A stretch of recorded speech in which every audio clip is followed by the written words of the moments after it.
Подал жалобу и не успел сегодня ознакомиться с материалами дела. Но один из юристов, который в отношении имущества, это не причина. Почему? Потому что Верховный суд не связан с сторонами в данном случае. И он может рассмотреть жалобы даже без присутствия представителей. Вот если бы я сегодня не пришел, но Верховный суд решил рассмотреть, он рассмотрит и без меня. Они не связаны сторонами. Они могут помогать, конечно, сторонам там в чем-то, но уж слишком долго это дело находится в производстве Верховного суда, чтобы откладывать вот изо дня в день и на такие большие периоды. К сожалению, не произошло того, чего мы с вами, возможно, ожидали сегодня.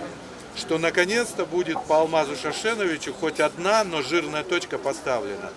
Не поставлена, к сожалению, и Алмаз Шаршенович по-прежнему будет пока находиться в 47-й колонии,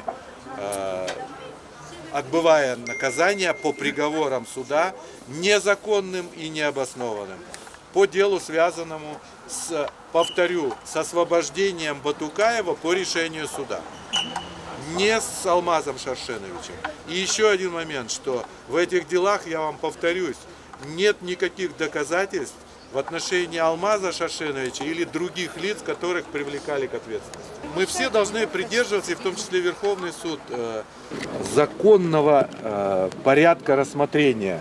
Но я еще раз повторю, слишком долго в Верховном суде находится рассмотрение вопроса, связанное с Алмазом Шаршеновичем и остальными. На какое отложили еще раз? На 17 января на 15:00. Это после Нового года и довольно-таки длительный период.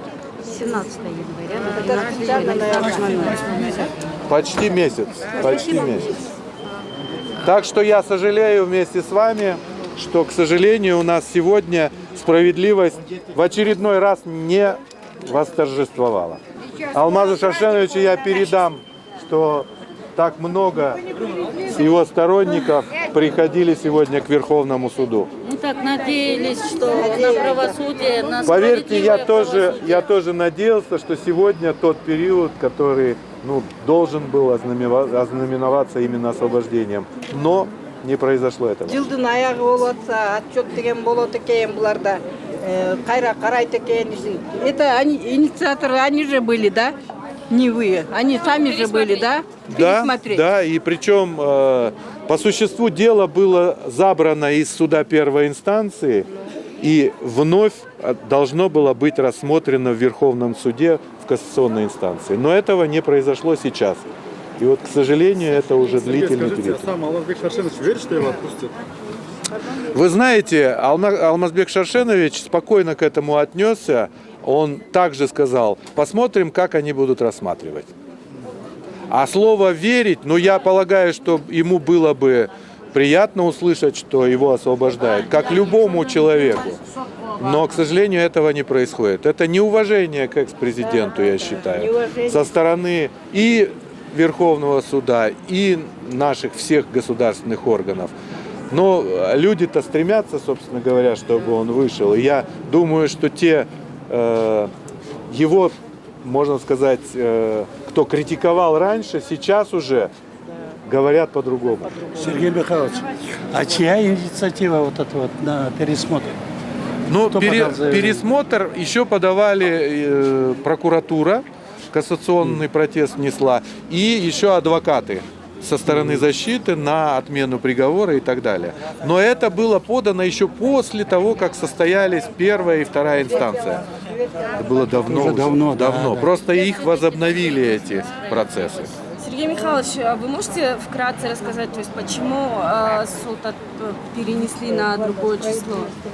В связи с тем, это формальная причина, в связи с тем, что этого попросил один из юристов, который представляет интересы владельца имущества, которое конфисковали. Но это не Алмаз Шаршенович. То есть там же конфисковали имущество совсем посторонних лиц. И вот один из юристов подал ходатайство, чтобы ему дали возможность ознакомиться с материалами дела. И формально Верховный суд согласился с ним, хотя он не связан с сторонами, он мог бы рассмотреть это.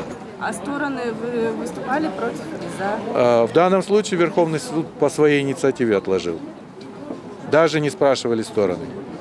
В частности, адвокат Абдухалила Раимджанова протестовала против этого, заявив о том, что ее подзащитный тяжело болен, и это было с первой инстанции ясно, и нуждается в лечении за рубежом, в частности в Турции, но вынужден находиться здесь в связи с рассмотрением уголовного дела.